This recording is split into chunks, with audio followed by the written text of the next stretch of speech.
여러분, 하나님께서 이 사랑과 능력을 주시기 위해, 그것을 통해서 우리를 새롭게 하시기 위해 이미 큰 대가를 지불하셨습니다.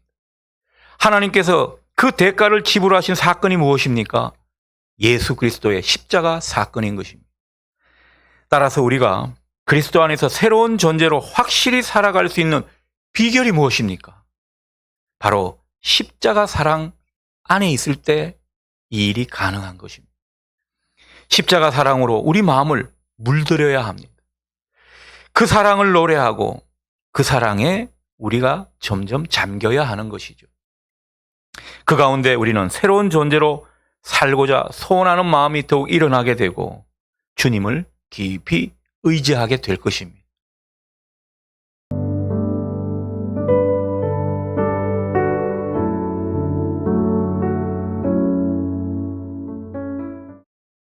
며칠 전 양평의 어느 지역에를 제가 간 일이 있는데 들판이 어느새 누렇게 물들어 있는 것을 보고 제가 참 놀란 적이 있습니다.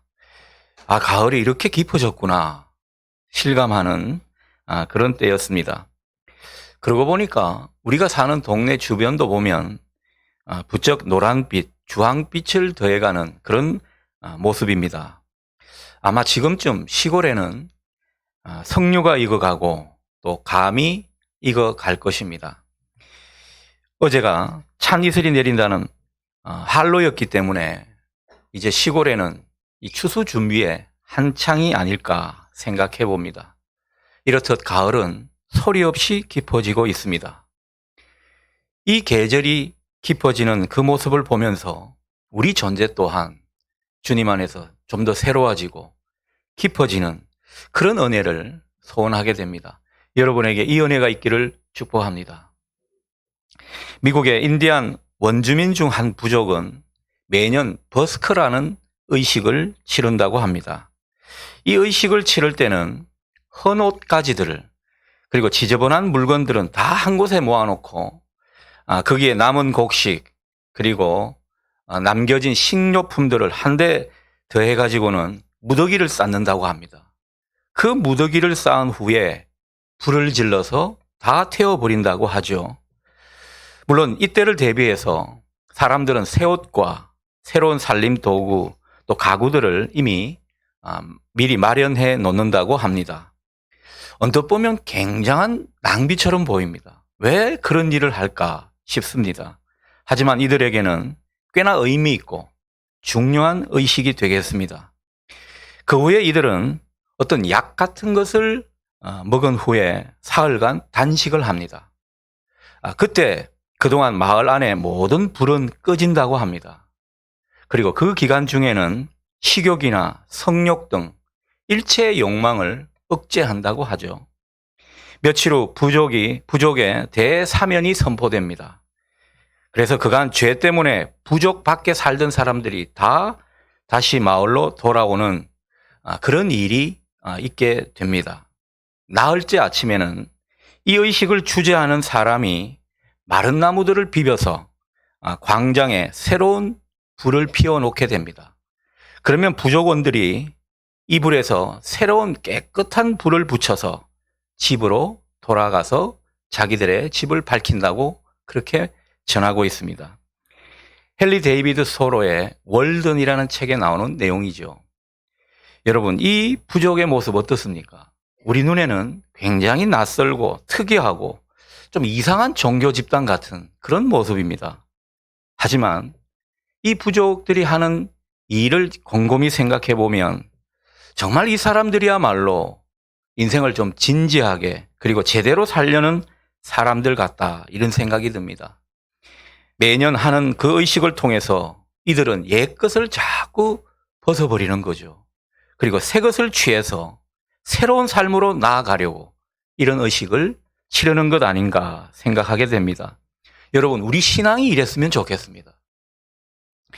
허구한 날마다 똑같은 신앙의 모습, 그런 패턴이 아니라 정말 주님 안에서 좀 묵은 모습은 벗어버리고 새로운 모습으로 나아가는 그런 어떤 전환점이 우리에게도 있으면 좋겠습니다.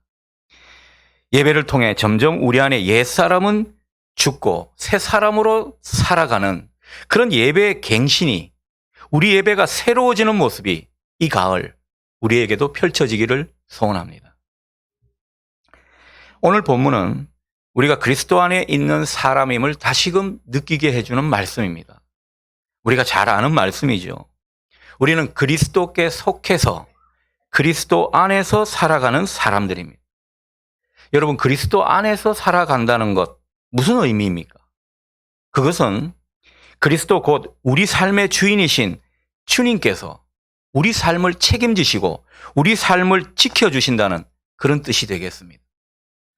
그러므로 세례를 받고 주님께 속한 우리는 주님께서 우리 삶을 어떤 형편에서든지 지켜주시고 책임져 주시고 그리고 선한 모습으로 이끌어 주신다는 이 사실을 믿고 사는 사람들인 것입니다. 여러분, 이 믿음으로 살고 계십니까? 시원치 않습니다. 때로는 우리가 어려움을 당하고 고난을 마주하게 될 때 이 믿음이 식어질 때가 있습니다. 이 믿음에서 뭔가 흔들릴 때가 있더라는 거죠. 그래서 영적으로 방황하면서 우리는 어떻게든 내 힘으로 뭔가를 해결해 보려고 안간힘을 쓰게 되는 그런 모습을 보이게 되는 것이죠. 아닙니다. 우리는 주님의 것입니다. 주님께서 이 모든 것을 이끌어 주셔야 되는 사람들이라는 거죠. 주님의 소유요, 주님께 속한 자들임을 우리가 겸손히 인정하는 이 아침 되기를 바랍니다. 그러니 어려울 때나 힘들 때 언제든지 얼른 이 생각을 먼저 하십시오. 다 주님은 뜻이 있다. 이 가운데 주님께서 우리 삶을 책임지시고 지켜주실 것이다. 여러분, 이 믿음 가운데 우뚝 서 있으시기를 바랍니다. 여러분, 우리가 매주 드리는 이 대예배, 특별히 이 믿음을 회복하는 시간이죠. 거룩히 구별된 이 시간 속에서 주님께서 내 인생의 주인이시고 내 삶을 책임지시구나. 이것을 다시 한번 확신하는 시간인 것입니다. 그래서 우리가 우리 인생을 이렇게 여사롭게 살 때는 그것은 평범한 시간이죠. 그런데 정말 주님을 마주하고 주님에게서 새로운 어떤 믿음을 회복하게 될 때 그것은 우리에게 거룩한 시간이 됩니다. 카이로스의 시간이 되는 거죠. 이 카이로스의 시간을 경험한 사람은 세상을 힘있게 살아내는 것입니다. 여러분, 우리 주일의 예배가 이런 어떤 시간의 전환점이 되고 우리 존재를 더욱 두텁게 하는 이 은혜가 있기를 축복합니다. 또한 우리가 그리스도 안에 산다는 것은 이제 우리가 더 이상 내 인생의 주인이 아니라는 고백을 하는 것입니다. 여러분, 우리 삶의 주인은 우리가 아니죠. 주님이 우리 삶의 주인이십니다. 우리가 인생을 살아갈 때 보면 내가 내 인생의 주인이냐, 내 마음대로 다 할 수 있느냐, 그렇게 살아갈 때가 많습니다. 아닙니다. 주님이 우리 인생의 주인이십니다. 주님께서 우리 삶의 주재권을 갖고 계시더라는 거죠. 그래서 우리 삶을 주님께서 지배하시고 통치하시도록 우리 마음과 생각을 내어드리시는 여러분 되시면 좋겠습니다. 그게 그리스도 안에 있는 사람의 모습이라는 거죠. 우리가 말로만 그리스도 안에 있습니다 이렇게 할 것이 아니라 우리가 쥐고 있는 삶의 주도권을 주님께 내어드려야 한다는 것입니다. 우리가 인생을 좀 살고 믿음이 깊어지면 이게 자연스럽게 돼 가는 거죠. 예전에는 내 삶의 주도권을 내가 움켜쥐고 있다가 어느새 이것을 내려놓고 이 모든 것을 주님께 내어드리는 이런 삶으로 전환되는 것이 성숙한 인생입니다. 그런데 여러분 어떻습니까? 우리 예전에 청년 시절 젊을 때를 한번 생각해 보십시오. 그게 잘 안 됐죠. 그게 잘 안 되니까 우리가 인생 가운데 풍파도 많이 겪고 여러 삶의 우여곡절을 겪게 된 것입니다. 그런데 삶이 좀 안온해지고 뭔가 하나님의 은혜가 잘 공급되는 그런 인생을 만나게 되면 뭐가 달라진 것입니까? 내 삶의 주도권을 내가 쥐고 있지 않더라는 것입니다. 특히 청년 성도 여러분, 우리의 삶의 주도권은 주님께 있음을 고백하십시오. 그리고 주님께 우리의 삶의 키를 드리십시오. 그게 예수 잘 믿는 모습입니다. 주님께서 우리 삶을 통치하시도록 할 때 주님이 우리 삶을 주도하시고 다스리게 될 때 여러분 그 가운데 주님은 우리 삶을 책임지시는 것입니다. 우리가 우리 인생의 주도권을 주님께 드리지 않는데 어떻게 주님께서 우리 삶을 책임지시겠습니까? 여러분 우리 삶을 주님이 책임지시고 주님만이 온전히 이끄실 수 있도록 이 아침 온전히 내어드리는 복된 여러분의 마음 되실 수 있기를 바랍니다. 주님께서 특별히 이 점을 우리에게 당부하고 있는 것입니다. 그리스도 안에 있는 사람은 누구나 다 새로운 피조물이라고 성경은 말합니다. 새로운 존재가 되었다라는 거죠. 그 새로운 존재로 살아간다는 것입니다. 옛사람의 모습은 벗어버리고 이제부터 새 사람으로 살아가는 것이 새로운 피조물인 것이죠. 여러분 우리가 주님 안에서 다시 태어난 사람임을 여러분 인정하십니까? 어릴 때 우리 사형리 많이 공부했었죠. 그게 가장 인상적인 단어가 born again, 다시 태어났다라는 것입니다. 오늘 세례를 받고 다시 한번 주님께 속한 사람이 되고자 하는 우리 학생들은 주님 앞에서 다시 태어난 사람들이, 우리 모두가 주님 앞에 다시 태어난 사람들인 것입니다. 다시 태어났으니까 옛사람은 벗어버리고 새 사람으로 나아가는 것, 그 새 사람으로 더욱 존재가 성숙해지는 것 당연한 모습일 겁니다. 우리에게 이런 삶을 말씀하시고 또 이끌어 가시겠다고 말씀을 주시는 것입니다. 여러분 복음서를 보면 예수님을 만나서 변화된 사람 이야기가 많이 나오죠. 여러분 예수님과 함께 만나고 함께 지낸 사람들 어떻든가요? 예수님을 만나고 변화된 사람은요, 다들 보면 문제가 많은 사람들이었습니다. 뭐 그 당시 똑똑하고 잘났고 뭐 자기가 좀 어이롭다고 하는 사람들은 예수님을 제대로 만나지를 못했습니다. 그런데 예수님을 만나서 정말 그 인생이 변화된 사람들이 있는데 그 사람들을 보니까 뭐 세리도 있고 또 창녀도 있고 귀신 들린 사람도 있고 나병인도 있고 여러 가지 장애를 호소하는 그런 사람들이 많았습니다. 여러 가지 병으로 고통받는 그런 사람들이었다라는 것입니다. 하지만 이들은요, 주님을 제대로 만나게 되고 그 주님을 만난 이후로는 얼마나 인생이 새로워졌는지 모릅니다. 사람들로부터 죄인 취급받고 따돌림을 당하고 희망도 없이 살아가던 사람들이었습니다. 그런데 정말 아무렇게나 살던 그런 실패한 인생 같은 사람들이 주님을 만난 이후로는 얼마나 그 인생이 변화가 되고 달라졌는지 모릅니다. 대표적인 사람을 예를 들어볼까요? 여러분 우리가 잘 아는 막달라 마리아, 막 살았던 사람입니다. 성경을 보면 이 여자는 남자에게 몸을 팔던 여인으로 추정을 하고 있습니다.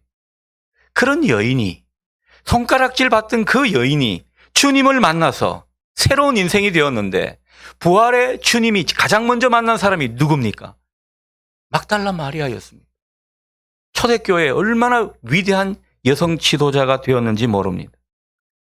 여러분 매국노 같이 동포의 고열을 빨아먹으면서 스스로를 자책하고 비관하고 그래서 뭐 사는 게 사는 것 같지 않은 그런 사람이 있었습니다. 그런데 그 사람이 주님을 만나서 제자가 되었습니다.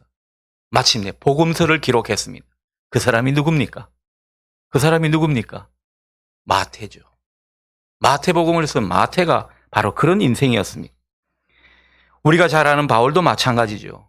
바울은 원래 예수 믿는 사람들을 박해하던, 그러니까 뭐 일제시대 때 고등경찰 같은 그런 사람이었습니다. 그랬던 그가 주님을 만나서 위대한 복음 전도자 그리고 성경의 저자가 되었다라는 것입니다. 여러분 성경이 우리에게 전해주는 내용이 무엇입니까? 예수님을 만난 사람은 이렇게 인생이 달라졌다라는 거죠. 인생에서 뭔가 실패하고 좌절하면서 어긋난 길을 가던 사람들이었는데 예수 그리스도를 만나고 그분을 새롭게 주인으로 모시고 살아가니까 그 인생이 전환점을 맞이했다라는 것입니다. 만물을 새롭게 하시는 그 하나님의 능력과 은혜로 말미암아 새로운 삶을 시작했다는 그런 사실을 우리에게 전해주는 것입니다. 그러니 그리스도 안에 살아가는 사람들은 새로운 변화로 살아가는 존재들인 것입니다. 그저께 우연히 동영상 하나를 보았습니다. 예전에 그 한 기독교 방송국에서 하는 새롭게 하소서라는 프로그램 여러분 아실 겁니다. 그 프로에 출연한 탤런트 최강희 씨 이야기였습니다. 6년 전에 출연했고 또다시 출연해서 회상하면서 간증하는 뭐 그런 프로였던 것 같습니다. 뭐 여러 드라마의 주인공 역할을 많이 했었죠. 그래서 뭐 잘 모르는 분들도 보면 이 여자 할 만한 그런 분입니다. 자, 그런데 이 배우가 예전에 우울증을 심하게 앓았다고 합니다. 자존감이 얼마나 낮았던지 자해를 할 정도로 그렇게 우울증이 심했다고 하죠. 또 이것을 어떻게 좀 해소해 보려고 매일같이 술을 마시고 담배를 피웠다고 이야기를 합니다. 중독이 아주 심했다고 볼 수가 있겠습니다. 자기도 그런 생각을 했다고 합니다. 내가 이러면 안 되지 하면서 더 많이 하는 것입니다. 자기가 금연이나 금주를 많이 시도해 보았지만 하루도 실천하지 못했다고 합니다. 특히 담배 같은 경우에는 괜히 피고 있는 것 같고 안 필 수도 있을 것 같은 그런 느낌이 들어서 끊으려고 무진 예를 썼지만 자기 힘으로는 되지를 않았다고 합니다. 하지만 주님을 만나서 신앙의 힘으로 이 모든 것을 끊을 수 있었다고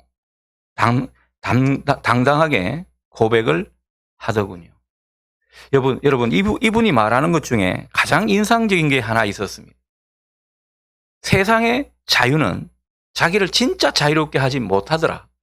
이 고백을 하고 있었습니다. 그런데 주님을 믿고 주님을 만나니까 주님 안에서 자유를 찾았다. 이렇게 간증을 하더군요. 주님의 말씀을 듣고 그 말씀대로 사는 것은 분명 불편한 일인데 그 불편한 삶이 오히려 자기에게 자유를 주었다. 이런 고백을 하더라는 것입니다. 대단한 깨달음이 아닐 수 없습니다. 주님 안에서 그녀는 완전히 새로운 삶을 살고 있다고 생각이 듭니다. 자, 오늘 본문 17절 말씀을 우리가 한번 보겠습니다. 누구든지 그리스도 안에 있으면 새로운 피조물이다. 이전 것은 지나갔으니 보라 새 것이 되었도다. 그리스도를 마음에 모시고 예수님을 진실하게 믿고 의지하는 사람들, 새로운 피조물이라는 거죠. 누구나 그리스도 안에 있으면 새로운 인생이 되고 새로운 삶을 살게 된다고 성경이 우리에게 전해주고 있습니다. 그러니까 예수를 제대로 믿고 그분을 온전히 모시게 되면 변화를 보이게 돼 있다라는 거죠. 어떤 변화입니까? 주님은 주님 안에서 살아가는 사람들에게 그 가슴에 하나님 나라의 꿈을 심어주시는 분이십니다. 우리가 주님을 믿고 주님을 따라가다 보면 어느새 주님의 꿈이 우리 속에 들어오게 됩니다. 지금껏 내 속에는 세상에 물든 것이 가득 차 있었는데 점점 그것을 비워내고는 그 자리에 예수님의 것, 예수님의 가치를 점점 채우게 되는 것이죠. 뭔가 기존 세상과는 다른 새로운 세상을 열어가도록 주님이 이끌어 가시는 것입니다. 자, 그래서 새롭게 변화된 사람들 중에는 뭔가 하나님 나라를 위해 헌신하는 이런 사람들이 나오게 되고요.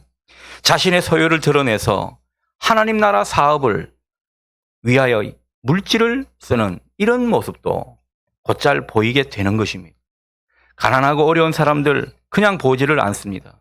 그저 도우려고 하고 슬프고 힘겨운 인생을 사는 그런 사람들 보면 기도하는 마음이 생기고 위로를 해주는 그런 인생이 돼 가는 것이죠. 이게 그리스도 안에서 변화된 사람들의 모습인 것입니다. 예전에는 말씀에 별로 관심이 없었는데 말씀 속에서 자유함을 얻게 되고 행복을 발견하게 되더라는 것입니다. 여러분 어떻습니까? 예수 그리스도를 믿고 변화된 존재의 모습 이런 것 아니겠습니까? 그러니까 그리스도 안에서 새로운 존재로 살아가는 사람은요. 뭔가 세상 사람들이 다르다고 여기는 구별된 지점이 생기게 되는 것입니다. 우리가 정말 주님의 사람이라면 구별된 존재의 모습이 우리만의 모습으로 나타나게 되는 것이죠. 그렇게는 실제로 못 산다 하더라도 그렇게 살려고 애를 쓰는 이 모습이 우리 가운데 나타나게 될 것입니다. 이를테면 이런 것입니다. 하나님을 사랑하는 모습으로 사람을 사랑하게 됩니다. 예전에는 자기밖에 몰랐는데 이기심, 가득한 그런 모습으로 세상을 살았는데 이제는 자신의 유익보다는 다른 사람의 유익을 더 추구하게 됩니다. 욕망과 이기심으로 살던 그 모습에서 벗어나 자족하게 되고 감사하는 그런 삶을 살게 됩니다. 예전에는 뭔가를 성취하려고 빨리 달려갔는데 이제는 그냥 그 페이스를 하나님께 맡겨버립니다. 그래서 천천히 가도 안달하지 않는 이런 모습이 생기더라는 거죠. 예수 믿는 사람들 뭐 안 그렇던데 이런 생각이 들지만 우리가 정말 그리스도 안에 새로운 피조물로 살아가게 될 때 이런 모습이 우리 안에 자연히 열매 맺게 되는 것입니다. 여러분에게 이런 존재의 열매가 더욱 맺어질 수 있기를 축복합니다. 또한 세상에서 얻는 기쁨보다는 하늘이 주는 기쁨을 맛보며 살게 됩니다. 여러분은 어떤 기쁨으로 살아가십니까? 정말 세상에 유혹하는 그 욕망을 따라서 우리의 어떤 감각적인 욕구를 충족하는 그 모습에서 기쁨을 얻고 사는 것입니까? 하늘의 기쁨을 맛보는 저와 여러분 되시면 좋겠습니다. 세상은 어떻게든 섬김을 받으려고 하는데 우리는 예수님을 닮아가면서 점점 섬기는 모습이 체질화되고 주는 삶이 자연스럽게 되는 것이죠. 이게 변화된 모습의 큰 모습이 아닐까 싶습니다. 처음에는요, 이렇게 살아야지 하면서 때로는 의무감으로 하나님이 기뻐하실 것 같으니까 이런 삶을 살려고 하는데 어느샌가 점점 이런 삶이 자연스러워집니다. 신앙의 세계에 깊이 들어가 보니까 야, 이게 복받는 길이구나. 이게 정말 주님께서 기뻐하시는 모습이구나 깨닫게 되고 그래서 그 주님의 마음과 일치가 된 모습으로 당당히 이 삶을 선택해서 살아가는 것이죠. 처음에는 좀 손해가 있고 내 인생이 내 생각대로 잘 안 풀린다고 우리가 때로는 마음이 흔들릴 때도 있지만은 그러나 자꾸 이런 길을 선택해서 갈 때 하나님께서 특별한 은혜로 붙들어 주시기 때문에 당당히 이런 삶을 선택해서 가는 것입니다. 얼마나 멋진 그리스도인의 모습인지 모릅니다. 여러분, 이런 모습으로 새로운 피조물로 더욱더 깊이 있는 존재로 살아가시는 여러분 되시기를 축복합니다. 그리스도 안에 살아가는 우리는 새로운 존재로 살아가는 사람들입니다. 오늘 입교식을 하는 우리 아이들이 이것을 깨닫고 이것을 기념하며 살아가는 새 출발을 우리가 오늘 격려하는 자리입니다. 격려하는 의미로 이 앞에 등을 좀 두드려 주십시오. 등을 좀 두드려 주십시오. 여러분, 세례란 우리가 예수님을 믿고 영접하면서 그분을 진정 주인으로 모시고 이후에 옛사람은 죽고 새 사람으로 거듭나는 그런 삶을 선택하며 가겠다 다짐하고 그리고 모든 성도들이 이것을 격려하면서 기념하는 의식이 되겠습니다. 우리는 세례를 통해서 예수님과 함께 죽고 또 예수님과 함께 살아나는 이것을 경험해 가는 인생이 되는 것입니다. 하루아침이 되지는 않습니다. 새 출발을 하는 것이죠. 그러면서 점점 예수님께 속한 존재가 돼 가는 것입니다. 이것을 확인해 가도록 우리가 더욱더 격려하고 축복하고 기도해야 되는 것이죠. 그래서 이 세례식은 참 경건한 의식이 되겠습니다. 지금은 좀 많이 약식이 된 것 같아요. 근데 예전에는요, 세례식이 다 침례 형태로 이루어졌습니다. 그래서 흐르는 강물에 머리까지 푹 잠기도록 그렇게 빠지게 만듭니다. 너는 죽었다라는 거죠. 여러분, 우리가 옛사람은 죽여야 합니다. 그리고 다시 한번 머리를 이렇게 올리면서 우리가 주님과 함께 살아난 존재임을 확인하는 그런 의식을 예전에는 거행했다라는 거죠. 이제는 내가 사는 것이 아니라 내 안에 계신 주님과 함께 사는 것이다. 이것을 뼈저리게 느끼게 해주는 의식이 되겠습니다.